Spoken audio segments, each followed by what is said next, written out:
Yesterday upon the stair, I met a man who wasn't there. The first time she sees the stranger, he's coming up the stairs. The estate agent grimaces at the under-maintenance sign, assures them the lift will soon be in full working order. What's down there? Oh, just the basement. Nothing important. James squeezes Alice's shoulder, eyes flicking to her stomach, but she's turning to catch the last glimpse of a man vanishing around the stairwell corner. He leaves a faint prickling of unease in his wake, a feeling out of kilter with the concrete and glossy white paint. Did you see him? See who? The man that just went past. In old-fashioned clothes. One of those flat caps. There's no one else in the building yet, the estate agent says. You'll have it all to yourselves for a while. And laughs, as if this were a desirable state of affairs. They move in just before bonfire night. Alice stands on her old doorstep and takes a deep breath. Underneath the bleach, she detects traces of herself, things she's left behind. Patchouli, mulled wine, cigarettes smoked out the window. Her life has been packed up into brown cardboard boxes, and the driver outside is honking his horn. She doesn't want James to get a bad rating, so she resists the urge to linger.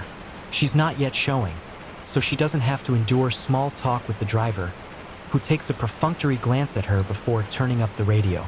Alice wipes one window clean for the last glimpses of Camden.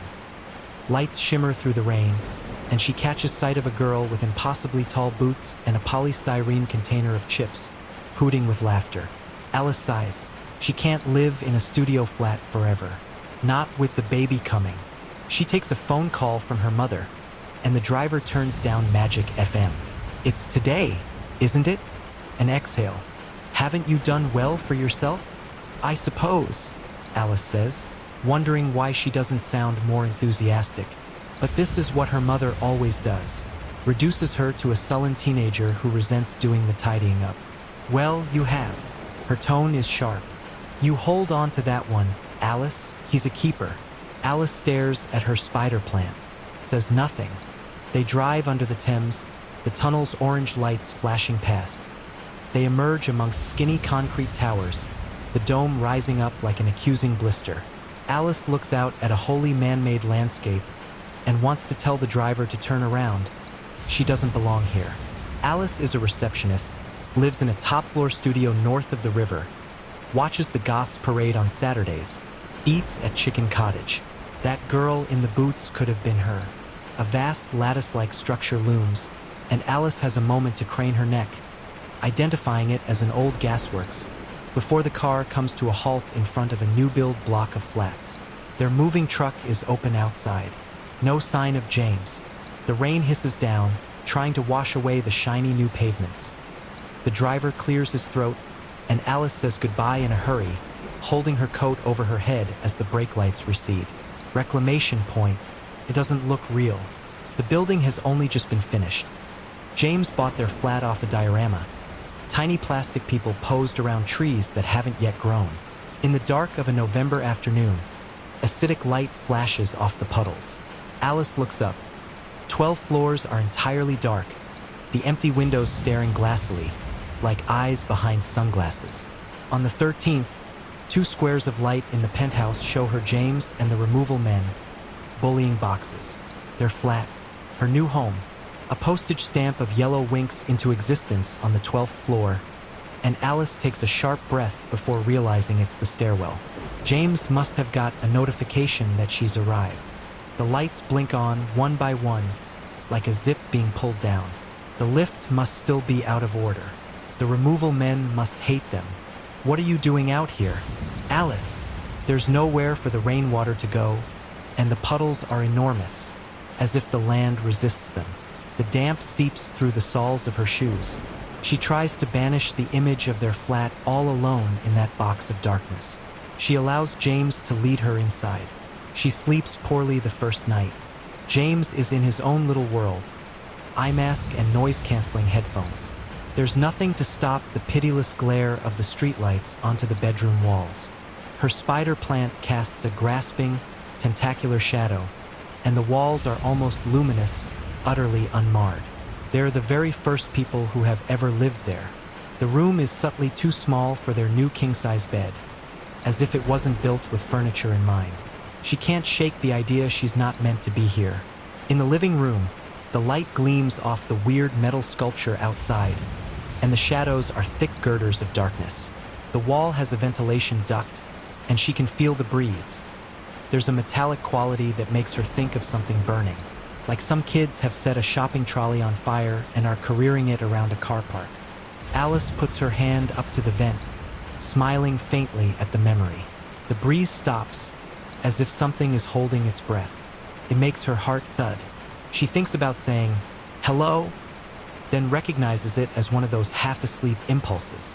There's no one there. The breeze starts up again. Cool air. This land has all been reclaimed, the estate agent had said proudly, showing them around the half-finished estate in a sweltering August, Alice sick with pregnancy. "Oh," she'd said, looking at the mean communal garden in which nothing was growing. "From what?" James kisses her on the forehead. "Start with the bathroom? I couldn't find a towel this morning." An air of accusation, a damp patch on his pinstriped shirt. He sends his work clothes out to be laundered, and Alice guesses this task will now fall to her. "It'll give you something to do. You don't mind, do you?" Alice still feels startled by the enormity of the undertaking. She's young, had got pregnant quickly, not on purpose. She'd wept at the thought of this tiny thing growing inside her. The thought that James would leave and people at the bank. She'd been so proud to get the office job when her friends were working the kind of gigs where you needed to ask for a loo break, would call her as a gold digger. That's what unkind people say about girls like Alice. But no, let someone else look after you for a change, James had murmured into her hair. "I've got you. Haven't you done well for yourself?" Her mother's voice says, sour, in Alice's head. She eats a bowl of Cocoa Pops standing up. The piles of boxes are towering. The room's corners are all the wrong shapes, and she finds her eye drawn to that vent over the sofa. When James leaves, she hears the hollow sound of the stairwell door, then silence. About 5 minutes later, James's Astra inches up the ramp from the underground car park, then crosses the turning circle behind the claw-like metal sculpture. She raises her hand. James drives swiftly off without a backward glance. She tries not to take it personally, but she misses work like a stab in the throat. The chatter of the temps, phones ringing. It's very quiet in Reclamation Point, and she finds herself pressing her ear to the floorboards, trying to make out sounds from below. She knows she won't hear any. Alice sits back on her heels and surveys her new home. She's surprised how ambivalent she feels towards it. In the bathroom, the towel rail is punishingly hot. When Alice brushes up against it, she hisses in pain. The heating is an underfloor system, one of the flat's selling points, although Alice prefers the cheerful heat of a radiator she can sit against. The thermostat in the hallway is set to 21 degrees, but the towel rail remains scorchingly, dangerously nuclear. She thinks about texting James, asking him to contact building management. The flat's in his name, after all, bills too. It's not as if she has a decent credit rating. But he's always so rude when she contacts him at work, and she can see the estate office from the window. So she pulls on a hoodie, double-checks she has the flat keys and lobby key card, and lets their front door click quietly shut behind her. The door leading to the stairwell is cold and heavy, like a walk-in freezer. Concrete steps, a surprisingly cheap-looking handrail. They clearly didn't intend the penthouse occupants to use the stairs. The white fluorescent lights blink on above her. As she goes down, each hallway has a ventilation grid. Her flat must be linked to the stairwell through those vents. It's very quiet, just her own footsteps and the humming of those overhead lights. She thinks about them winking off, leaving her in darkness. It's a pleasant thrill, like biting teeth first into ice cream. It dissipates when she thinks of the only other person she's seen on the staircase. The strange man with the old-fashioned clothing. Something about him niggles, and she eventually puts her finger on it. He'd been going up into the empty building. Outside, the morning is overcast. Reclamation Point stands alone, the block opposite far across a scrubland of baby trees on plastic life support. But kids have obviously been gathering on the benches. Fried chicken boxes are littered under the jagged sculpture. It's some sort of machinery salvaged from the gasworks that once occupied this land. Alice stares at it with curiosity. There's no way to tell what it once did, and without context it looks violent, pained, jabbing at the sky. There's graffiti scrawled onto the sculpture's base. Contamination, pestilence. She's impressed that teenagers seem to be the same everywhere, no matter how much landscaping is done. The estate office is shut. No lights inside, not even above the dollhouse miniature of their building. A sign, closed until New Year. She tries to remember if she'd ever seen another couple, another family, looking at the estate. But all she can remember are men in dark suits, men who look like James. She's clearly going to be on her own for a while. On her way back up the stairs, Alice hears a cough. The sound echoes and she freezes. She knows what she heard. Someone clearing their throat behind her. A wet sound, phlegmy. There's the smell, almost a memory, of sweat. There's no one there. Alice sniffs her own armpits. Heart racing, says, "Ha!" out loud, trying to frighten away whatever it is. The walls are freshly painted, but it smells like someone worked hard and then fell asleep in their clothes. She goes to the banisters and looks down. There's no sign of movement. It's such a stupid relief that her heart jitters in her chest. She's seen pregnant women clutch their bump, but she's never had that impulse. It makes her worry she's going to be a terrible mother. She must have imagined that cough. She's alone, she tells herself. She's alone. Alice mentions the closed office, the graffiti, the chicken boxes to James over dinner. She doesn't mention the cough because she knows he'll just laugh at her. He's angry about the state of the place. Saws away at the meat with his knife. Fucking chavs. We came here to get away from all that. She hadn't been trying to get away from anything. The plants are the first warning sign. Returning from her scan, Alice is clutching a bouquet of flowers from the hospital gift shop, bright, unnatural blue carnations, because her mother's hoping for a boy. So is James. It's all the same to her. A baby is a baby. They all cry and need to be fed and washed and changed and, hopefully, loved. Alice doesn't see that assigning a gender to such a small bundle of needs helps with the process. She prays the estate will awaken in January, and the lift will get fixed, because she dreads waddling up these stairs when she's heavier. The stairwell is still unusually cold, and a loud clang makes the banisters tremble. Alice freezes before she realizes it's the lobby door slamming shut behind her. Letting herself into the flat, she jams the flowers into a vase. She isn't very interested in these artificial things, but she appreciates her mother is trying to make a gesture. She sets the vase on the dining table, then stops. They'd brought some plants from her flat in Camden, just her favorites, James insisting he wasn't going to live in a jungle. There's a jade plant she'd rescued from the pavement when her old neighbors, who fought day and night then had wildly dramatic make-up sex, moved out. A miniature orange tree, fruits glowing. And a poinsettia from James. Alice is good with plants, that's one of the things he knows about her. Not anymore. The jade's leaves are dropping. The spider plant in the bedroom has curled up like an arachnid suffocating under glass. She looks around the room. The sun is already starting to sink behind the surrounding blocks, casting long shadows over Reclamation Point. The gleaming white walls are oppressive, and the flat is a bell jar with its double-glazed windows. She remembers the howling wind that used to come down her old chimney. Blankets in front of the telly, fleecy socks. She sniffs the air tentatively. Just the antibacterial hand wash James insists they both use. But the vent draws her eye, and she can't stop seeing the long slots as a mouth stretched tight and horizontal with pain. It stares down like a gargoyle, and when she reaches up a hand, she can feel the bone-aching cold of the stairwell. Everything in the building is connected. Hot water pipes snake up from the basement to bring baths and warm toes to the top floor. Vents from the stairwell prevent them suffocating on their own exhaled breath.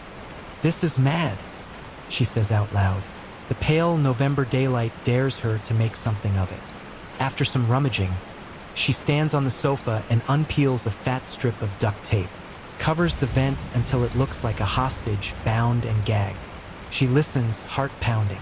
She listens. Nothing. But she can't keep a plant alive in that flat. Slowly, like carbon dioxide, it starts to build up. There's a Christmas tree in the living room, and Alice is having a hot bath as a small act of revenge. The bank is having a boat party on the Thames. It would be cold and tiring, standing for hours in heels, having to ignore the sideways glances because some of the bankers are still friends with James's ex-wife. She'd begged him for an invite all the same. "You can't drink." "I know." The suggestion had stung. She took her multivitamins, did everything they told her. But Alice is absolutely returning to work as soon as she's able, because she thinks she's losing her mind alone at Reclamation Point. It's just that it'll be a really long time off. I want them to remember me. "Oh, sweet Alice." He'd given her a tired smile. "But you don't have anything that fits, do you?" She'd put her hands, reflexively, to her hips, felt their weight, seen the way he looked at her. The conversation had become unbearable, and she'd let it go. The flat smells of eucalyptus bath foam. All the vents are taped up except in the bathroom, so she's left the door open. She doesn't like to feel shut in with its gargoyle face. A clicking noise comes through it, blowback from the wind howling around the gasworks sculpture outside. She ducks under the hot water. There's nothing in the vents, she tells herself. This place is brand new, not a haunted house. The bathroom isn't exactly warm. She'd cut off the scorching towel rail with a wrench, and the underfloor heating works on its own schedule. Sometimes a single toe ventured off the sofa feels like walking on the sun. Blue waves sloshing around her. Alice thumbs the hot tap back on. It splutters. There's a gurgling sound, like someone about to be sick, and the water comes out dark and explosive. She frantically turns it off. A rust-brown, blood-brown clot floats amongst the bubbles. She climbs out shivering, presses a towel between her legs. Exhales, placing a hand on her stomach, trying to feel the radiant gratitude she's seen in all the other expectant mothers. Maybe it'll come when the baby does. There's obviously something wrong with the building. She reaches for the explanation as she dresses, finds it. The boiler. Now she just has to satisfy herself that it's true. Alice grabs her keys, steps out into the hallway. The lift is still taped up, the stairwell door still moored cold to the touch. She thinks, longingly, of the party boat, lights reflected in the river, tower bridge looming greenish golden. The laughter and music. There are footsteps on the stairs below. Alice clasps her hand to her mouth, cutting off a high-pitched yelp. Her heart is hammering. The footsteps stop abruptly. With the cavernous echoes, they could be right at the bottom or the next floor down. It's impossible to tell. She's never seen anyone else in the building, and it's past 11 at night. Pause. The footsteps come again, and she fights an irrational urge to call out. Images flashing through her mind from horror films. Home invasions, stalkers and masked killers. She's profoundly alone at Reclamation Point. But the lobby door and car park require a key card, like living in a hotel. Emboldened, she starts down, knowing that somewhere on these stairs, she'll encounter another person. Someone who's meant to be here too. The lights blink on one by one as she goes. On the 4th floor, she realizes she hasn't heard the footsteps in a while, and pauses, peering over the edge. There's still no sign of anyone, although it's possible they're hugging the outer walls, hidden by the corners. Whoever they are, they're utterly silent. No breathing or throat clearing or coughing. The thought of a cough comes to her specifically, makes her skin creep. The fluorescent light flickers. She realizes the floors beneath her are still in darkness. All the lights are on motion sensors. They click on when someone passes that floor, click off about a minute later. All the floors beneath her are still in darkness. Her breath coming in short gasps. Alice makes it down to the basement without passing another living soul. When she looks back up, she can watch the lights winking out of existence. There's no point looking for him, the man she'd seen before. Baggy brown trousers held up with braces, a beaten overcoat shrugged over his shoulders. No top at all, his bare skin pale and grimy. Cloth cap, a blue scarf. He'd reminded her of an art student, hanging around Camden Lock, smoking roll-ups and looking like they were from another world. Another time. There's no doubt in her mind. He's still in the building. Yesterday, upon the stair, she says slowly. It's a nursery rhyme, something her grandfather had imbued with enough menace to make child Alice squeal with terrified delight. I met a man who wasn't there. Alice stands alone and pregnant. She should have been at that bloody party. There's a sweet smell of damp down here, a bluish color where the walls meet the floor. The lights are clicking off, darkness advancing back down towards her. He could be anywhere. She thinks she sees the swish of a disappearing coat. There's someone else in the building, she says to James. It's after midnight, and he's pulling off his Burberry. He blinks in the Christmas tree light. What? Earlier, there was a man on the stairs. James shrugs. Probably just a workman. She's too jumpy to roll her eyes. It was after 11. His shoulders tense. Well, I haven't ever seen anyone. It's clearly meant to be the end of the discussion. His voice is dark with whiskey, reminding her of nights out on the fire escape, when her feral eyes had twinkled over Camden, and he'd complained about his ex-wife. Wryly, not bitter. Alice takes a deep breath. I think there's something wrong with the building. We've paid a lot of money. Well, I have. A small laugh, not intended to include. This is our new life. Don't start. But there's... What? A ghost? No, Alice. I'm not in the mood. She'd often joked about her last flat being haunted. The bathroom door that sometimes locked itself. This is different. Feels malevolent. I don't like living here. It slips out of her.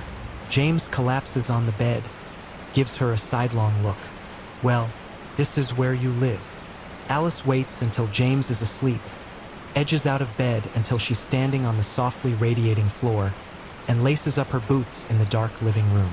It's possible to close the stairwell door quietly. The silence is a breath held before violence. If anyone could see her, she'd be embarrassed. Wrench in one hand, phone in the other, and she wobbles from step to step, unused to carrying the weight of two. She keeps her phone's torch on, in case the lights suddenly go out. It's no longer a titillating thought, but she has to see what's in the basement. That's always where the bad things are, isn't it?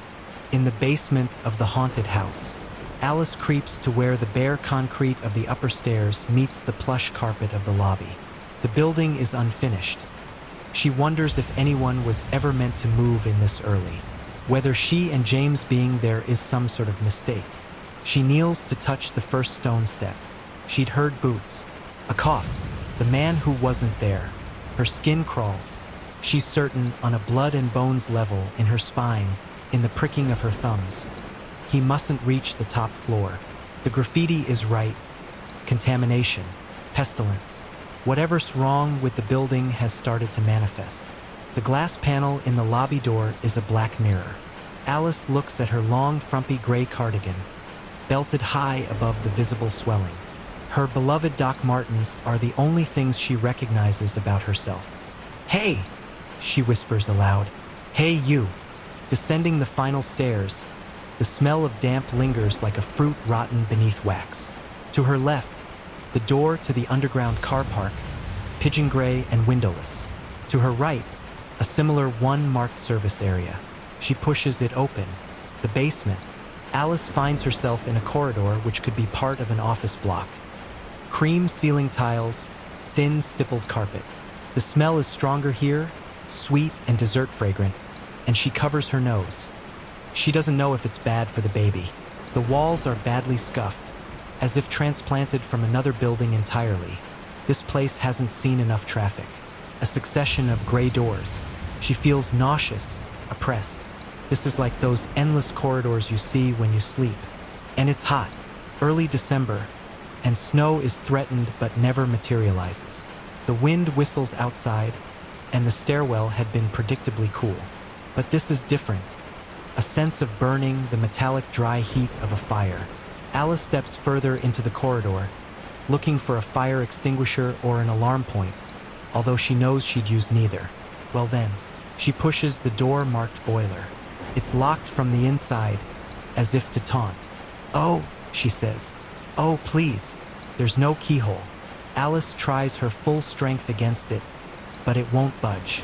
Pressed to the door, she thinks she can hear a distant low crackle. She listens.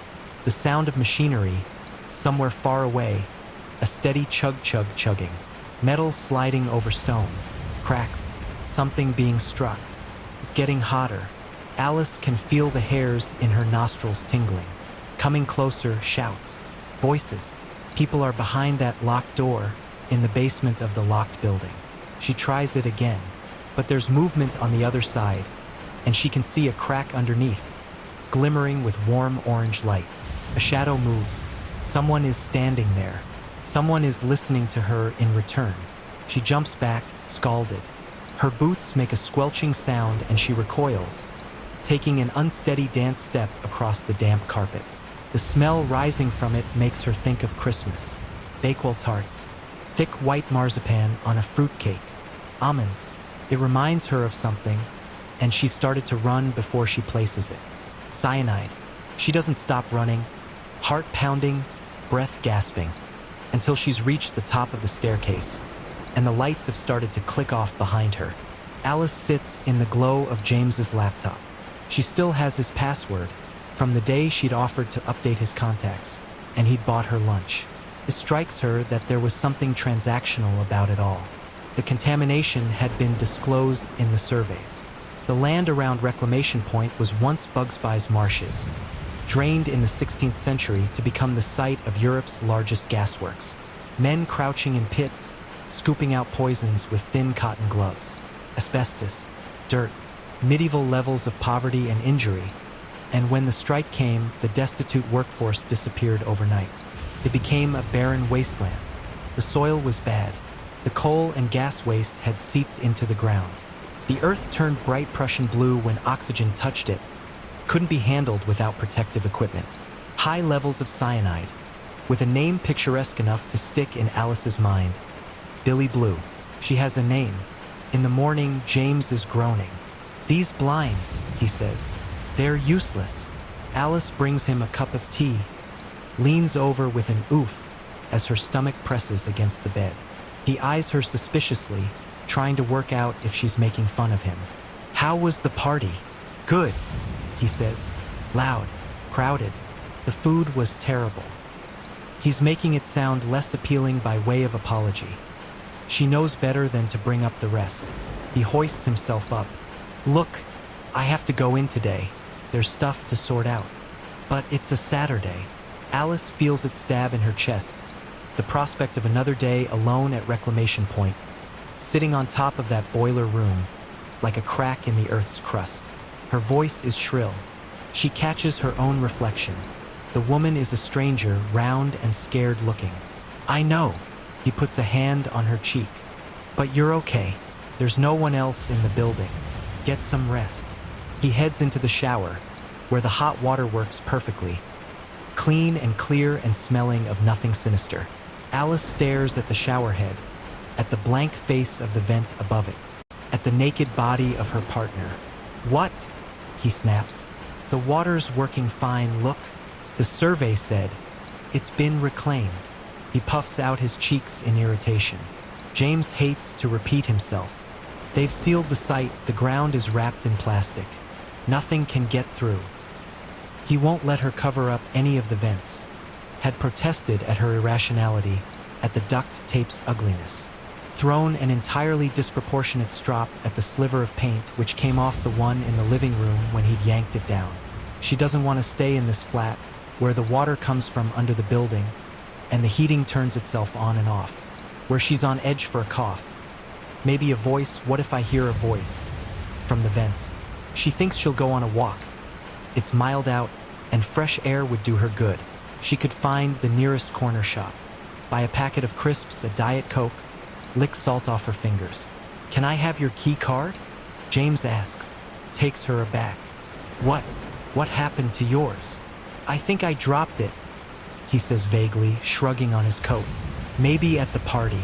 I'm sure it'll turn up. But I need it for the car park."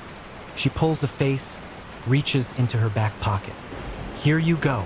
There's a strange sensation in her stomach, a low sour feeling. Without the key card, she can't go anywhere. She can't leave Reclamation Point. "Thanks, Alice. I knew you wouldn't be weird about it." "There's something wrong with the building," Alice says. "We shouldn't be here. The stairwell door slams as if in agreement. Creeps up. Alice tries to keep busy.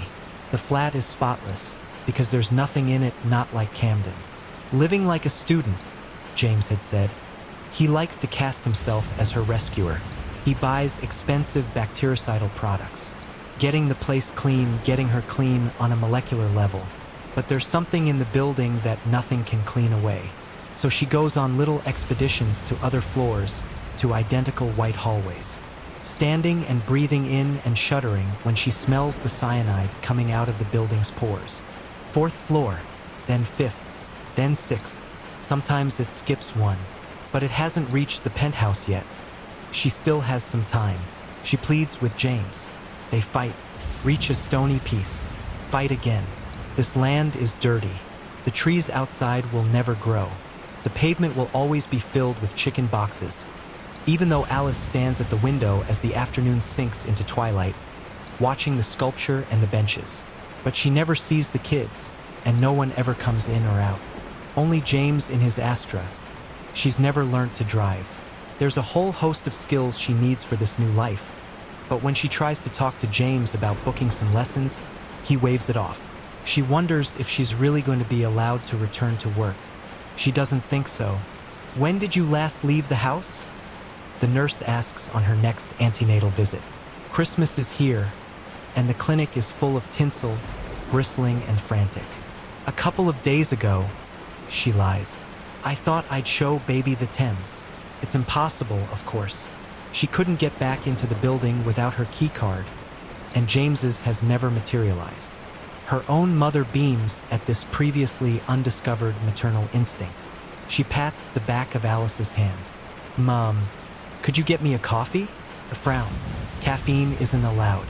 There's a long list of things Alice can't have. Sorry. A hot chocolate. James is coming to pick them up soon. When she's alone with the nurse, she panics. She doesn't know how to explain the creeping dread, and she only has a few minutes to try. I think there's something wrong with my flat, she says. Please, can you do some tests? It's an old gasworks. There are high levels of cyanide. I'm worried about the baby. He looks at her as if she's gone mad. Her mother comes back, and they discuss whether it's safe for Alice to paint the nursery. She's having a boy. Lying on the sofa, Alice stares up at the vent. She tapes it up every morning. She doesn't run water in the flat when she's alone. It gets stuffy, and she has a headache, probably dehydration. A lot of first-time mothers get the creeps, the nurse had said. Worry their environment isn't clean enough for the baby. The baby blues. It'd be funny if she didn't feel like screaming, beating her fists against the smooth glass wall of the lobby. Let me out, I shouldn't be here. She wakes with a start. The light has changed. The sun setting behind the blocks opposite. And there's a noise in the hallway she's never heard before. Rubbing her eyes, Alice tentatively puts one foot on the floor. It's painfully hot. The underfloor heating is going full tilt, water churning up from that boiler room, from the building's molten core. The thermostat still says 21. Everything is lying to her. When she opens the flat door, there are lights above the lift. The up/down arrows are illuminated in the most hopeful shade of reddish orange. She hears a ping, doors opening, deep in the building below. It's such a normal sound, a human sound, that she presses the call button, then claps her hand to her mouth, wide-eyed with horror. The faint ping bangs around her head like a siren, because it's the sound of a lift fulfilling a request, an invisible demand, and there's no one else in the building. No one except Billy Blue, and she'd thought it needed the stairs. The sound of machinery makes her feel sick. She knows no one has come to fix it, because the neatly laminated under maintenance sign is still sellotaped over the crack between the doors, and she hasn't seen a single white van on the estate, or anyone else, not ever. Don't be him, she whispers. Please. Alice backs towards the flat, screams when her fingers meet the cool wood of their front door behind her. Clicked discreetly shut. She's trapped. Her breathing comes in shallow bursts, and she finds herself pressing one hand to her stomach, fingers splayed wide, trying to protect something. An instinct she hadn't thought she had. Ping. A squeak. The lift doors strain open, the sellotape stretching like gooey toffee. It snaps, and light floods out into the hallway, smelling of Christmas baked goods, marzipan, cyanide, poison. Underneath, the whisper of smoke, of metal. Alice crouches, picks up the wrench, hidden beside the door, beside a rack of shoes she doesn't think she'll wear again, and advances. The lift is empty. It's very small, and she sees herself in the mirrored walls, face pale, body swollen, hair up in a messy bun. There's a set to her jaw she recognizes, and she thinks, "Oh, there you are." She looks down. For a moment she teeters, fearing for her bare feet. The impression of fires burning, streams of molten metal, gleaming and arcing, deadly. But it's the golden mirrored floor, creating the illusion she can see a long way down, into the basement, into his domain. She thought she had more time. "You haven't even started on the nursery, have you?" James says flatly. He's standing in the doorway holding a stuffed toy. She wears her boots like armor. The floor is burning, and although she's taped up all the vents, she can feel the air moving, the warm incoming wind that threatens a summer storm. The building is breathing. "Listen," she says. "Listen, we can't stay here. It's not safe. Not this again." He tosses the toy into the nursery like he's throwing the first rock at a riot, then stops as if something's caught his eye. She seizes her moment. "I think the plastic sheeting, or whatever, it's burst. There's blue stuff coming up through the basement. It's right beneath us." He gives her a look over his shoulder, eyebrows arched, lip twisted, perfectly conveying the absurdity of her days. Charting the upwards creep of the blue floor by floor, rooting around under the carpets, behind the skirting boards, using knives and screwdrivers and her own bare hands. He's never agreed to look, even when she's shouted herself hoarse, slammed the bathroom door, dissolved into tears. Her nails are torn off at the bed. She thinks they'll grow back stronger, but doesn't really know. The baby is probably taking all her calcium. "You don't want our son exposed to it, do you?" That's her trump card, the only one she's got left. "As if you care," he says. It stings. "I do, and we're not alone in this building." "Oh, give it a rest," James snaps. "Your person with the strange clothing, isn't it?"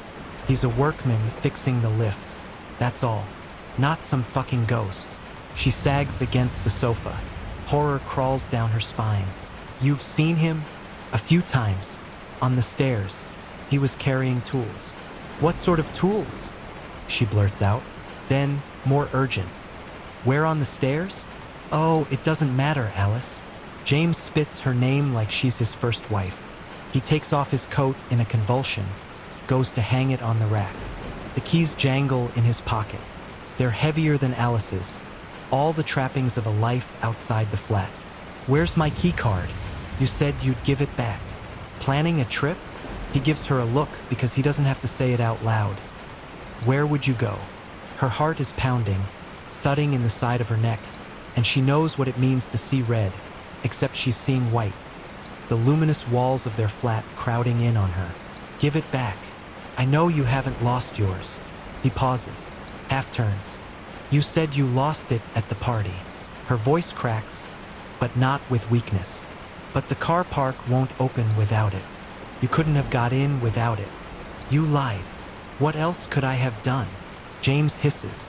His face is splotchy, damp circles starting to appear under his arms. He looks like he's boiling. The whole flat is boiling. "Or I'd come home to find you sitting in the cold, talking about the vents or the stairs or some idiot fucking nonsense. I don't want to live here anymore. Honestly." He makes his face look sympathetic. "I thought you were getting better. We thought you were getting better. At least you've started." He glances at the nursery door. She hasn't been in that room much. Sometimes she curls up on the cream carpet, away from the underfloor heating, trying to get a sense of what it'd be like to be a baby, safe and cocooned. She certainly hasn't been painting. The windows are too heavy to open against the constant buffeting of the winds, and the fumes made her feel lightheaded. "What?" she says, the word like a stone. "What?" "Putting your lazy arse to work." He holds the door open for her to see. There's color smeared across the skirting boards. Prussian blue, horribly bright and iridescent. It shines. It makes the ceiling too low, the angle's all wrong, as if the color is a blacklight for everything wrong with the flat. It's wavy and unformed, organic. Bubbling up from the floor below, it's reached them at last. Billy Blue. For a boy. Alice screams. What they? And James is grabbing her wrists, physically shaking her. A look of tense concentration on his face, as if she's one more thing he has to fix. He's strong. Her teeth clack together. She thinks about the baby, swimming inside her, and screams again, a high, wordless sound of despair. Stop it! James is shouting, but there are no neighbors to hear, no kids sitting by the sculpture, and she keeps screaming. The flat door is open. James had been distracted. The gap is a few inches wide. Beyond, the lift opening. Ping! She sobs. He's coming out of the lift. Someone from a different time, the same place. His worn leather boots are steeped in coal contaminate. The bright blue scarf is the only color about him, everything else dark and sepia. Perhaps he died in an accident. Perhaps he'd inhaled the fumes. Perhaps he's buried under the building, down in the basement, where the smell of cyanide rises as pestilence. He's here now, old Billy Blue. Alice shoves James as hard as she can, and he crashes back against their dining table, swearing. Then he grabs her again, eyes small and black and hard like coal, and she knows there's something wrong with the building, but there's something worse in the flat. She pushes him again, stronger than she's felt in months, and sprints to the door, eyes shut, because if she doesn't see Billy, if she doesn't see him, maybe she can make it through. The air of the hallway stinks of burning and sweat. Don't you leave me, James bellows. Alice. Then a wordless sound of incomprehension. Alice feels the air moving around her, the sense of something man-shaped stepping past. She sobs loud, raw, and misjudges the distance between their door and the lift, falling hard onto her side. The baby. She throws out a hand to grab the cool metal of the lift door, an inch away from closing, and prizes it back open. She crawls in, cradling her stomach, telling her baby again and again that they're going to be all right. James is shouting. She reaches out blindly, jabs the button, and the doors whine closed. She only cracks her eyes open when the lift starts to move. She's alone in a small box. She pushes up off the golden shimmery floor. When she sees the maelstrom below, she's scrabbling to press herself into the furthest corner. She can see right down to the basement, and it's hell, or something very close. Towering metal basins the size of houses, sparks flying and whirling around them like moths battering against glass. A long waterfall of liquid fire, and the chug-chug-chug of machinery, intermittent screams, discordant and inhuman. Everything is red and orange and golden, and she's picking up her feet, whimpering, because the floor is hotter than ever before, like walking barefoot on sun-scorched sand. Alice! James is howling in the stairwell, some mad echo, distorted and wild. The lift shudders, as if it's losing steam. Beneath her, coming closer, the old gasworks. She can make out those silent and impassive figures laboring under the glowing furnaces, too exhausted to wipe the sweat streaming down their bodies. The heat threatens to singe her nostrils, burn her eyelids, and she folds her arms across her bump, trying to shield it, thinking crazily. It's boiling in there. The lift is filling up with sooty smoke, billowing like blood in water. Creaks to a halt. Alice! Someone yells in the distance, and she can hardly recognize James's voice. The lift doors ping open at ground level, just short of the hellish shop floor, and she's staring out into more smoke. A burning, suffocating whirlwind. Sparks fly past her face. She can just make out the pristine white tiles and glass walls of the lobby area. The real world, built over and on top of this ancient wound. James is crashing down the stairs. She shields her mouth with her sleeve, gulps in a breath, takes a tentative step out into the lobby. There he is, approaching through the smoke. Billy Blue. He reaches out his hand. She runs towards him, away from the sound of James screaming, away from the crashing and churning, and the ground gets cooler under her feet with every step. The white tiles become more real. The glass walls start to reflect this world, not the fire and burning coke of the Victorian gasworks. For a second, she's face to face with Billy. She can see every line and crevice, spidery veins around his nose, coal dust in his eyebrows, smudges in the dirt where sweat has run down. He stinks of cyanide and burning, something creeping and insistent, like smoke filtering under your bedroom door at night. His eyes, though his eyes are kind. He puts a knuckle to his cap, opens the lobby door like a concierge, inviting her to leave. That's what he's always wanted, isn't it? For her and the baby to leave. She can't believe it took her so long to realize. Alice runs out into the cold night air, hand on her bump, past the ugly sculpture and the chicken boxes and the sad flower beds where nothing grows. Someone is having a Christmas party on the far side of the stubby tree forest. Slade is blaring out from an open window, lights all gaudy and colorful. Alice runs and runs towards it, and she doesn't look back. Mara was 13 the first time she whispered her hatred into the ground. Her fingers earth-stained as she tore a squirming, pink worm into smaller and smaller pieces. "I want her to hurt," she said, and then dug until her fingernails cracked. The delicate skin beneath raw and bleeding, before dropping the pieces into the hole one by one. "I want her to hurt." Again and again. She said it until the words felt like honey on her tongue, like a balm for all her mother's barbed words. Those false promises. Whatever slept beneath her feet shifted and opened its maw, gobbled down her insubstantial offering, and watched as Mara trudged back to that shitty house with the overgrown yard and nicotine-stained walls and the never-ending bleeding of the television and her mother's voice. Always her mother's voice gobbling up the silence she so desperately wanted. "I told you I needed you to watch Bethy." Her mother exhaled a stream of smoke as she squinted at Mara. "I got to go to the store, so take her with you," Mara said. Barely a stream of breath, barely a sound, but still her mother heard.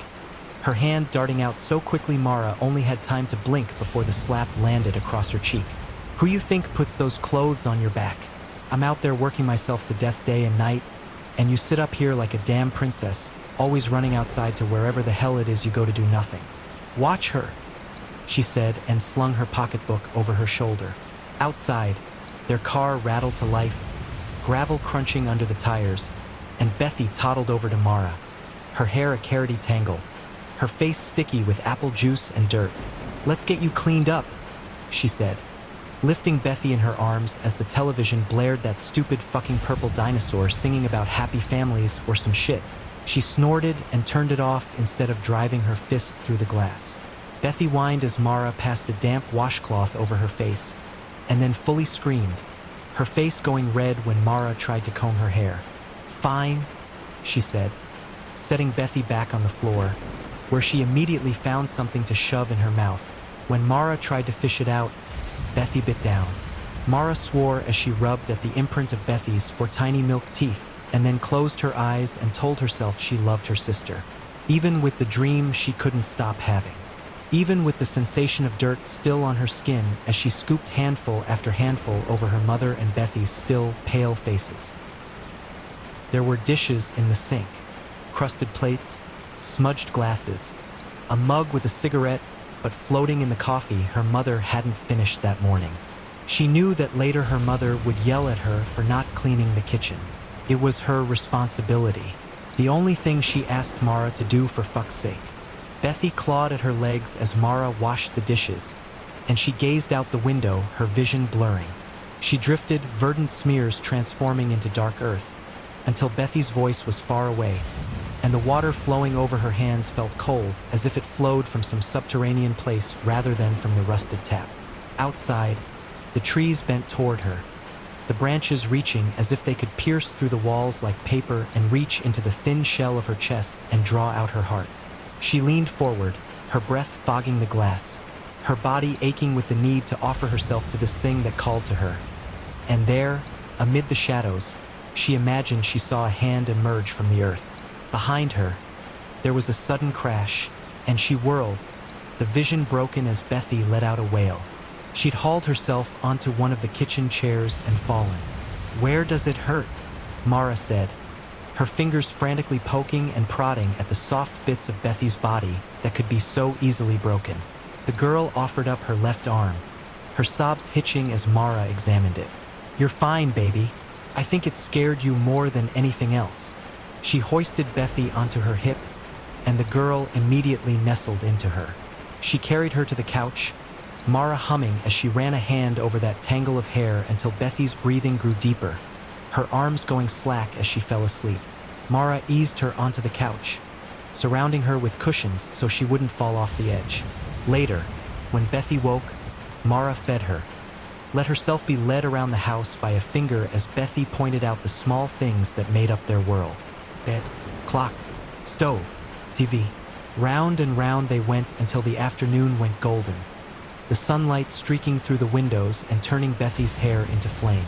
And then night fell, and she curled herself into Bethy, sharing her tiny bed rather than risk waking Bethy by going to her own, and tried not to listen as her mother's car finally pulled into the driveway, the door slamming open as her mother tumbled inside. "Shit!" Her mother's voice was slurred, and Mara squeezed her eyes closed. At least she was alone. Most nights there was another voice, yet another man her mother had found at the bar. Too many times, Mara had woken to heavy breathing and the fecund scent of sex, the sensation of someone sitting on the end of her mattress. She'd keep her eyes squeezed closed, praying he wouldn't touch her, that he wouldn't force her body still with his own, that he wouldn't go to Bethy's bed instead. I want her to hurt. Outside, in the earth, something stirred. At 16, Mara fell in love. She met Ryan at the Quickie Lube while she was waiting for her mother to get her oil changed.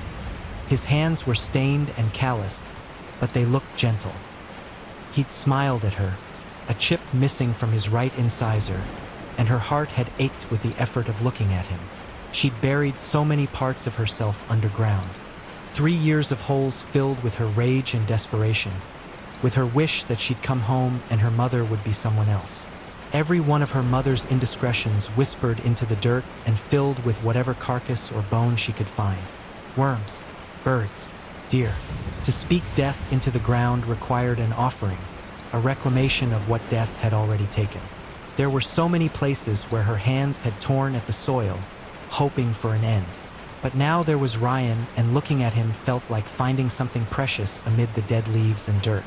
It didn't matter that he was 20, and she was still in high school, that she'd been fired from the 2 jobs she'd managed to land because her mother had stuck her with Bethy, promising she'd be home in time for Mara's shift, only to appear hours later, drunk and angry, and there were only so many times a person could be understanding.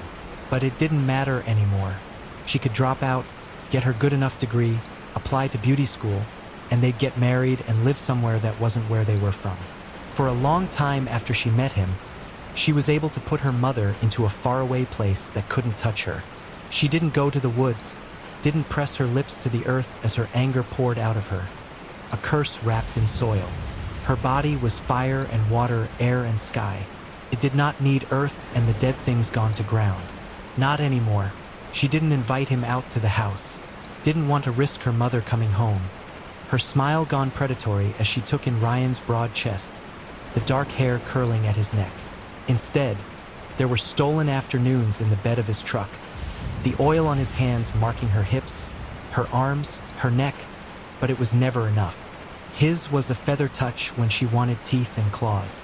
2 weeks after their first time, she put his hands around her throat and leaned into him, breathed into the cup of his ear.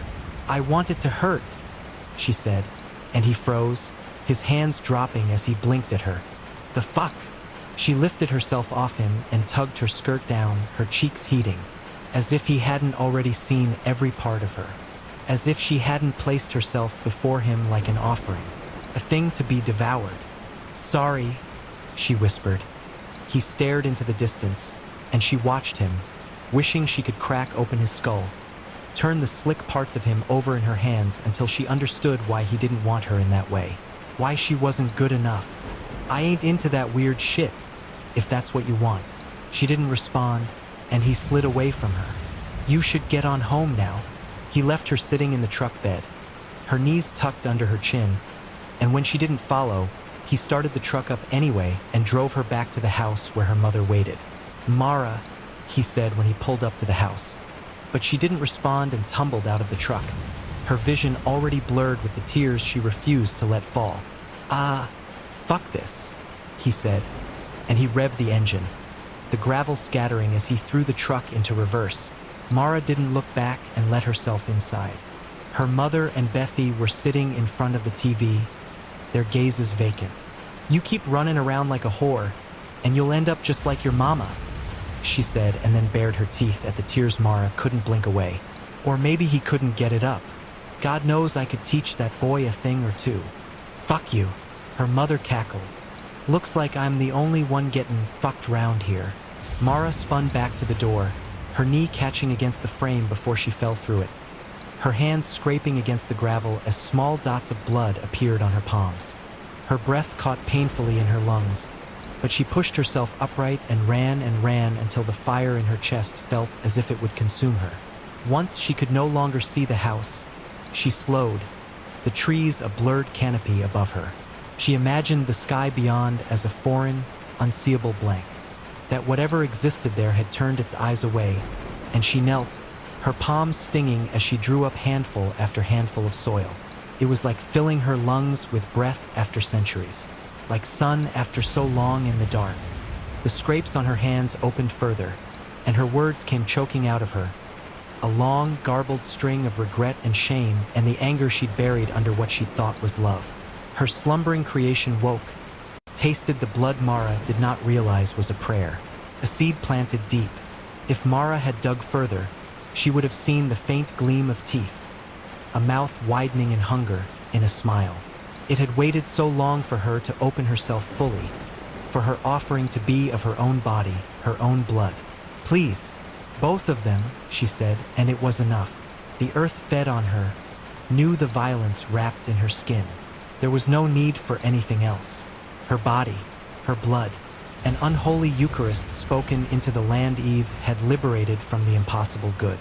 Beneath her, the earth trembled, and she pressed her body to it, writhing as her hands did what Ryan would not, the skin on her throat parting beneath her nails as she gasped, her mouth coated in grit as she screamed and screamed and screamed.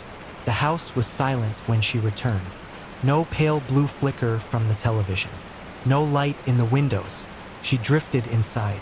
Bethy was already asleep, her mouth open slightly, the thin blanket crumpled at her feet. Mara passed a hand over her sister's face, marking her with an earth-dark smear. "Not her," she said.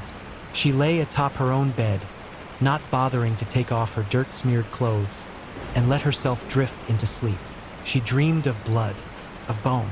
It was beautiful. When she woke, it was still dark, but the air had gone warm and damp, as if the door had been left open and the night had crept inside. In the hallway, something drew a single breath. She would keep still, would let it pass over them, but she would watch, her eyes strained with the effort of looking through the dark, every part of her attuned to what she'd made, what she'd commanded, the click of a door opening and keep still. Her eyes watered, but she did not blink, and then a single footstep echoed through the house. Another. Beyond the doorway, the darkness seemed to gather, and she stared into it. Stared as a form moved into view and then paused, the head turning, and it would see her watching. Her heart stuttered, the blood surging to her face, her neck, as those eyes took her in, and then turned away. Her breath streamed out of her. Her mother. It had only been her mother. Mara could make out the faded robe she always wore, the way her shoulders curved, the shadow of her hair tumbling down her back. She curled her fingers against the damp of her palms and let herself blink. Only a second. Her mother was still in the doorway, already moving past to go take a piss or smoke a cigarette, her back the only thing still visible, when there was another movement. Another body. Mara's skin went cold. It was her mother. Another mother. Something wearing her mother's same robe. Something wearing an approximation of her mother's body. A doppelganger made imperfectly. The head sat slightly too low on the shoulders. One arm grew too long, the fingertips sweeping the floor as it walked. The gait too oiled, too smooth to be human. The eyes were a rind of white on a face that had no mouth, only a row of sharpened teeth. It smiled at her, this thing she'd made of earth and hate and lack and want. From her bed, Mara smiled back. Then she rose and followed them into the kitchen. Her mother did not scream when the second mother peeled back her skin. She only stared at Mara, her mouth opening and closing as if she could somehow finally speak into life the remorse she'd never had. And then the second mother slipped inside her, sighing as this new skin settled over her. She reached for Mara, beckoned to her new daughter, and together, they lapped at the spilled blood from that false mother. And it burned, but it was sacrament, and outside, the sun rose for what Mara hoped was the very last time. It was more lovely to move through the dark, through the earth that wrapped over you and held you like a womb. "Darling girl," the new mother said, and pressed a bloodied hand to Mara's cheek. "You called for me and I came, to make them hurt, to take their place." Mara sat still as the new mother licked her clean. "Mama, I won't leave you, never again."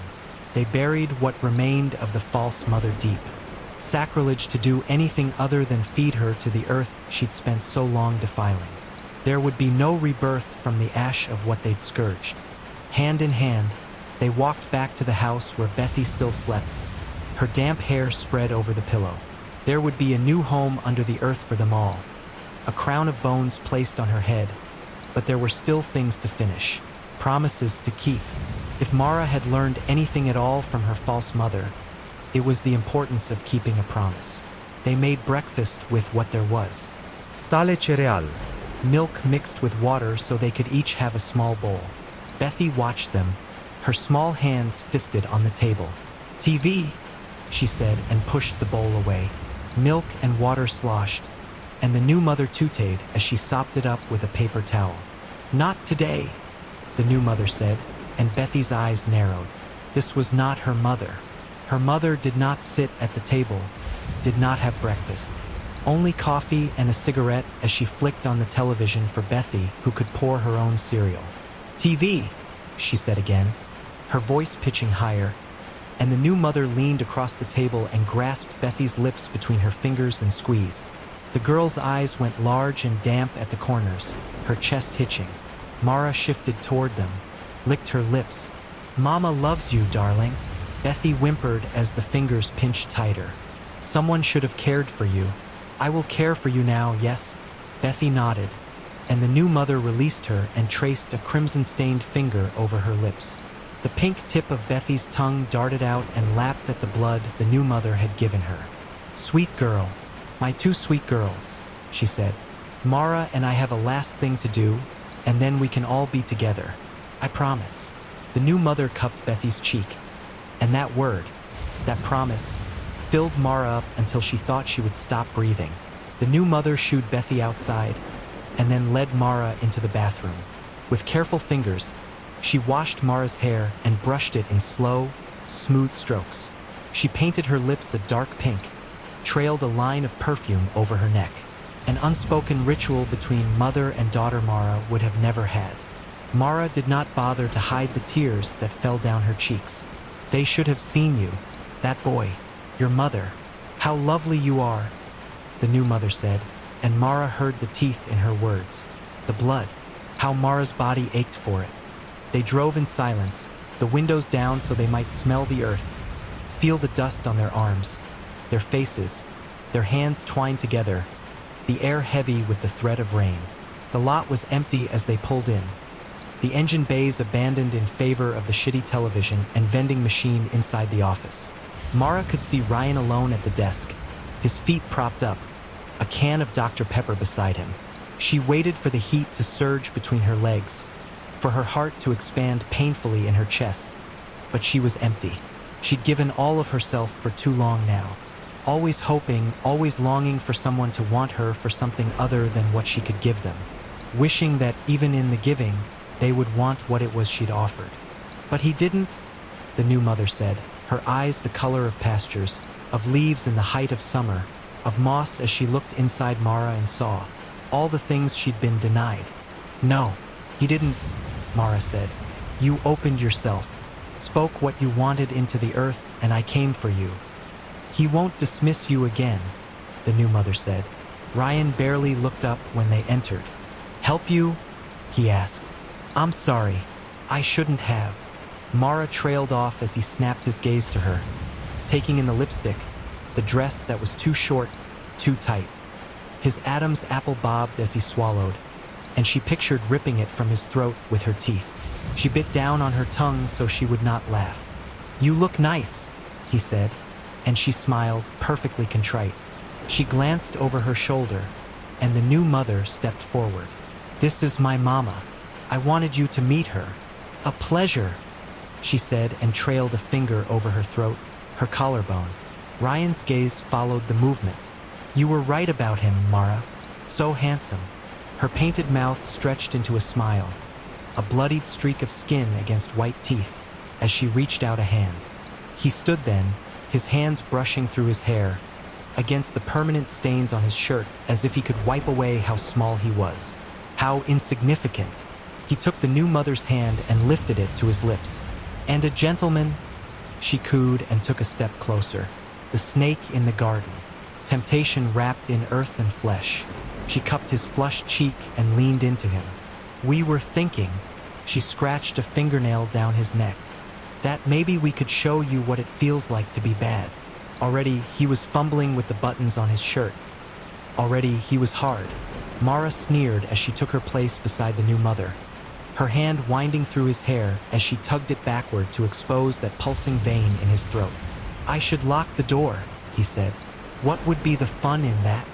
Mara said, her tongue already painted in the salt of him. Keep still, the new mother hissed. He let out a nervous laugh as her fingers reached into his mouth, her knuckles scraping past his teeth. You don't want it to hurt, do you? Mara said, and then he was gagging, his eyes going wide as he tried to pull away. What will you taste like when we pull you open? The new mother said.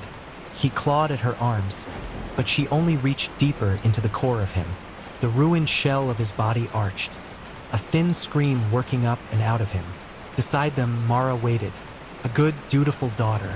She hoped he would taste of rain, of earth, of the nocturnal places where her new mother had slept before Mara had spoken her into life. It was a relief when he finally went quiet, when his body parted beneath their hands, those soft, animal parts of him laid bare. Her mother placed small pieces on Mara's tongue, fed her as the false mother had never done. In the corners, flies droned, not daring to approach the blood smeared on the linoleum. It was not meant for them, not yet. They left him on the floor, a carrion offering. They went back to Bethy, fed her with the velvet of their mouths. Maiden, mother, and crone painted in blood and moonlight as they walked together into the forest. Look, the new mother said as the earth opened itself for them, as it reached to reclaim what it had lost. Mara stepped down. Bethy's hand closed in her own. It won't hurt, she said. It won't.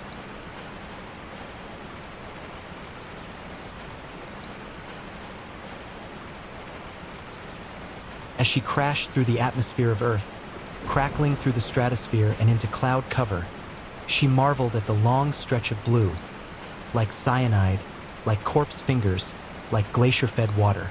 The ship cut cleanly through the veil, through the dense thunderheads, through the cumulonimbus dream of atmosphere.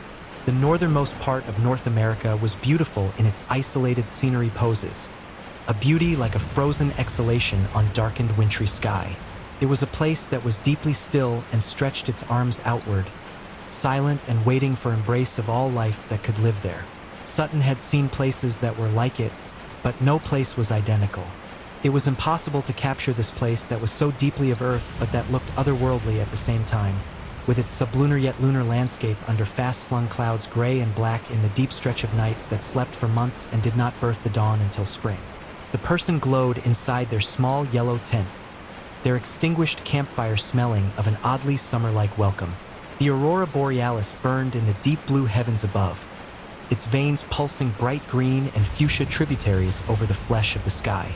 Sutton watched as a towering white bear's teeth sunk into a woman's arm.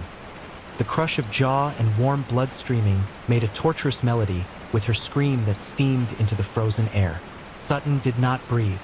In the distance, she saw the dancing lights of the town miles and miles away in nothing but night. Sutton watched clear-eyed as the woman reached for her gun. The pain was clearly so white-hot that the woman's whole body convulsed. Perhaps it was a stinging, a sour taste in her mouth as her scream got silenced by teeth tearing her throat. Gurgling dark onto dark, her eyes shut too tightly to see the stars above her. Sutton stood there, fascinated by the remarkable beast, all muscle and menace, devouring the hapless researcher. The screams were punctured by gurgling terror as the tearing took her life. The woman's spirit stood and started jumping around the body as an arc of purple light, and with gentle steps Sutton followed it, waiting for it to bounce into her glass vial. It was odd to see an animal encounter in real time. They happen so rarely. If an animal was involved at all, it was most often a vehicle collision. Twisted metal and automotive shrapnel slung with smears of blood and fur over a highway. Those collisions had also decreased with time. The cars themselves became softer and more pliable, taking the shock of the impact in place of the body of the dazed, grateful human that emerged from the wreckage, knowing their death would happen at some later time, newly grateful for their sudden rebirth, expelled from this womb of burning gas and metal.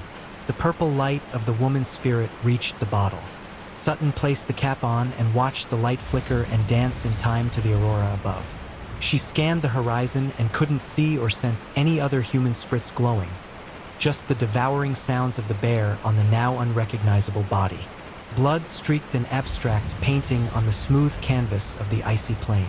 Sutton looked out over the stretch of the earth, of its ice and cold, of its sleeping animals in warm dens, humans among them, and felt a sense of satisfaction with her work. She got back into her ship and locked the vial in place. One more stop, and it would be time to head back. The last stop was a white two-story house with a trim picket fence standing upright around the property like wooden sentinels, properly dressed for guarding against tossed frisbees, stray dogs, and other types of banal trespass. The home was a classic suburban afterimage of idealization that was, by now, almost a century old. Sutton knew that this dream world was in decay, taking its old false sense of optimism along with it. The desire for escape even from dreams rotting the present moment the way that sugar rots a tooth. The desire to defy the systems of death and chaos showed up in many ways that Sutton could see in how people lived, but also in how they died. How obvious it was when some spirits struggled to leave while others leaped triumphant from the body while invisible and inevitable death did its brutal, proud work. As Sutton crossed the yard, she could not see the infrared glow of a spirit. She walked the perimeter. Would it be a yard work accident? It would be dramatic, but not her first. Perhaps a heart attack while gardening? That was something more expected. She admired the lilac bush in the backyard, the slow swing of a tire roped down from a tree in the hushed night, the cricket songs chirping lullabies over lush grass. The yard was empty and peaceful, a church in the wild of domesticity, something sanctified and beautiful in its precision, coldness, how it was so quietly and demurely alive. Sutton would have to walk inside, check out every room in the house, before returning to the ship. Houses were uncomfortably intimate, though they helped her speculate on what her once life might have been like. Did she ever pose for a family photo? Did she ever write her name onto a kitchen table, get in trouble for drawing on a wall? There were so many small ways to carve up the world with your presence. Yet she had never found any evidence of who she had once been. She wondered if she had ever belonged to any of the places that existed here, or if they, too, had ceased existing entirely, evaporated beyond the borders of knowability. Name erased, shelter boarded up, struck down by wrecking balls and paved over for apartment complexes with people playing out their lives inside, and malls screaming bright promises of fulfillment, and warehouses with workers with aching knees, and parking lots filled with devices leaking puddles of oil and gas and gyms where people would sweat and watch mirrors for the contours of their existence. Everything was temporary until it was infinite. That was the shape of time that Sutton knew, and her freedom was seeing it all laid out at once like a large map of unmarked places. Beautiful monsters illustrated in the margins rising from the expanse of sea threatening to devour entire continents. The house was dark inside, but she could hear voices in a far room, the other side of the house. An eerie quiet. No television, no lights, not even something above the stove as she walked through the kitchen, not smelling the meals they must have made that day or the acrid scent of detergents. All the busy work of daily life that was affirming and mundane. She listened more closely to distinguish the voices and still didn't see the glow of a spirit about to die. She passed through the living room toward the front of the house, unable to distinguish anything that might illustrate information about the beings who lived there. Art hung on the walls that could have been hung in a hotel room, a seascape, an aerial view of a city at night. She supposed she was lucky she got to see that sight so often. The buildings lit like lanterns dotting a sky of concrete. Sutton walked into a parlor at the front of the house. There was a formal living room where people sat in a circle around a coffee table lit by tapered candles. Light bounced in the shadows cast on floral wallpaper, the human faces dim and beautiful in the yellow glow. "You are no longer welcome here," a tall man with a mustache said, a curtain of sweat gluing his dark hair to his forehead. It had clearly once been pomaded cleanly into place and had fallen forward in the night's activities. Sutton glanced at the other frantic faces. Their eyes were closed. An older woman wrung a handkerchief in her hands, nervously twisting the fabric between shaking fingers. "Spirit, leave this place," the man commanded once again, his voice cutting cleanly through the dark. Tension and heat plastered the bodies to chairs and the antique velvet sofa. The whole room was holding its breath. It was then that she noticed the snaking shadow of gray light piled in the dark corner of the room. Its human shape grew fuzzier, less solid, then solid again. A man's snarling face faded in and out of vision, growing transparent against the roses behind him. "Fuck you," a voice hissed from his direction. No one acknowledged it. Only Sutton had heard. "Leave," it continued louder. The coffee table began shaking, and one of the women screamed. "Focus," the man with the mustache said. "We need to stay focused to exorcise this foul spirit from this place." Sutton reached for her glass vial, wrapped with disbelief. She had never captured a ghost.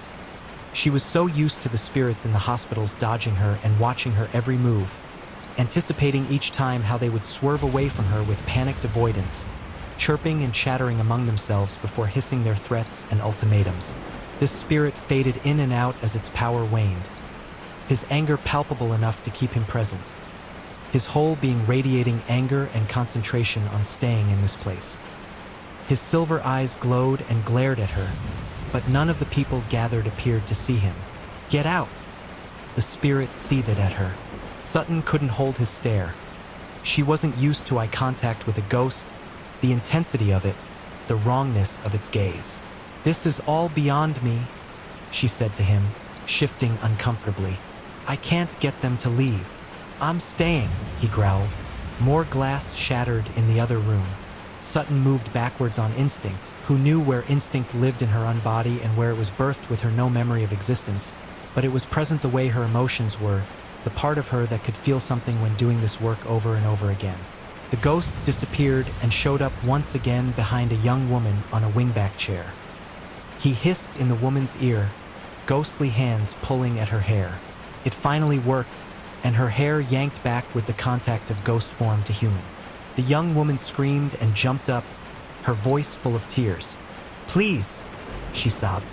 "I can't live like this anymore." Sutton glared at the ghost, who ignored her, now delighting in torturing the frightened humans. He groped at the other woman who was sitting on the sofa and slapped her across the face. "Hey!" she shrieked. Even in the dim light, Sutton could see that her face was flushed red with hot fingertips from the slap. "You'd better fix this now," one of the other men said. "We're paying you good money and this thing is harassing the women, and he won't leave us alone." "Well, then, I need you to concentrate," the man with the mustache said again, his voice tired but authoritative. "Ignore the spirit as best you can. He lives in your anger." The man reached into his pocket, pulling out a strange herb, and ignited it with a silver lighter that gleamed in the dim light. Sutton squinted.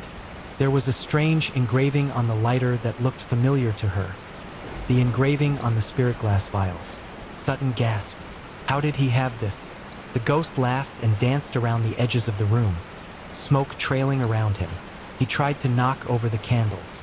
Sutton assumed he was trying to set the house ablaze, but none of the humans started to glow in readiness to die. Perhaps the ghost was delaying the inevitable. The strange herbs smoldered emberbright in the small bowl, also engraved with the spirit vile glyphs, their curling lines like foreign cursive. Thick smoke started filling the room, coiling throughout the space with a bright, verdant haze. The ghost flickered, growing dimmer, still angry but evidently getting weaker in the smoke. "What is that shit?" he snarled and spat. "I don't know," she replied. Each of Sutton's thoughts grew softer around the edges, each idea evaporating like the spaces that exist between thoughts, gossamer webs of neural connections in a brain that she didn't have anymore, just feelings and thoughts absorbed from humans and her repeated trips to Earth, collecting nothing of her own. Everything a hazy painting of words that they said and their faces and the stories they told themselves about themselves, the ornamentation of their lives, all the tokens of evidence that attested to the fact that they once existed, that they had once had cohesion and matter and utterance that took the shape of their names. The humans began to chant in a language Sutton didn't understand. Panic leaped through her, icy and hot, an electric burning crackling through her like static. These feelings were not possible. This incomprehension was not possible. Sutton understood all of the languages spoken by the spirits she collected, spoke to each of the spirits as they emerged, as she readied them to be dispatched to the world of the spirit, the world of afterlife, whatever shape it took. Once they'd landed on the furthest planet from Earth, beyond Neptune, in the Kuiper Belt, in the dimension of the new being, the infinity that waited for all except her and the other collectors, before she got back onto the ship and headed back through the dark expanse of stars and brief rainbow crash of warp, of movement, of traversal between the realms of living and death and the undeath of infinity. She spoke to them and instructed them off the ship and into the hub, the waiting place in the new world of unbeing. The green smoke entered her unbody, weaving in and out of her energy, burning her into the smoke as she started fading and drifting like sleep. The room dissolved and she careened, now light, flickering cinema, beautiful silver into the vial the man with the mustache held, exhaling an exhalation of not breath as everything became sound muffled inside her new glass coffin where it wrapped like a blanket around her. She was swaddled in the new life to come. It was homecoming. Sutton screamed, bleeding into color, becoming a warm, humming radiance. Her bones scraped the edges of light into gel, into starry viscosity, tinges of life becoming and becoming and becoming. Her unbody emergent, lux sidereal photon energy creation, humming radiance, scouring stars, fractal fractures of time, sutured into being, into melody, into violet, to blue, to orange and red, scanning the air and oxygen and metals, burning hot in the center of being, and singing, singeing, burning, birthing. Beautiful. Sutton was placed in the umbilical water of cosmic understanding as the memories flooded through her, stitched into the honeycomb tributaries of flesh of blood, not real and real all at once. She had a name. She had a story. Susan Sutton. She had once been categorized to a nation and a city, had once had parents, siblings, pets, and a job. She'd given black eyes and chipped her tooth on the edge of a counter when she fainted at work, and she did not live to be old. She had died while in her 20s. She had died after a friend's party. It all flooded to her in nauseating waves of truth. The cruelty she had endured and created by just 26. The remorse that had flooded her and sent her into an intentional overdose. The charcoal burned vomit through her. The pills were wasted, and ashamed, she went through the STEPS program in the antiseptic rehab ward and went to the group therapy where she admitted to stealing and cheating and blackmail, how she had stolen money, how she had intentionally broken hearts before her own could be broken. It was easier to be in denial and pretend everything could be so perfect if you bought the right thing and looked the right way and tried to be good, tried to pretend to yourself that you were good, and, frankly, the hypocrisy of everyone's lives sickened her. She did not want this lie at the center of her life, at the center of the labyrinth of her being where the minotaur of truth ripped hearts and impaled bodies on pikes, so she did not live with the lie, and at the very end there was simply a crack across a windshield and a loud roar of gas and metal twisting. Now in the stars of her becoming, in her new flesh skinned from the infinite, Sutton woke screaming and wishing she did not remember, willing amnesia to move into her disoriented spirit, knowing that something else, what had it been, had been her true work. She turned her head as far as she could, limited by the glass sarcophagus she was trapped inside. She tried to push on the smooth surface, but it would not open. No seam existed, just a test tube trap that vibrated in the pull of ascension and strange gravity. The rumble through Earth's atmosphere twisted her in worry and terror in ways it hadn't when she was the collector and not the collected. She knew she could not fight what was ahead of her. As the capsule opened with a gasp like the first cry of birth, she stepped out. She walked onto the bridge, stunned and silent with the others. They shuffled forth as the ghost from the parlor on Earth was escorted away, screaming, having hijacked Sutton's ship. Sutton's new skin glowed golden in the shuddering, screeching light as she stepped out of the vessel into cloud cover and cold air and saw strange figures weeping rose-colored blood. She stood and waited for the drink of forgetting to return to life that she had always seen in her innermost self, had always known in the vivid viciousness of the light. There was a spirit in her that had always been something like home, something that screeched and hummed the beautiful terror of numinous knowledge. She was ready and resigned as she moved forward to drink the waters of forgetting. She would not end or begin, but live again and again and again.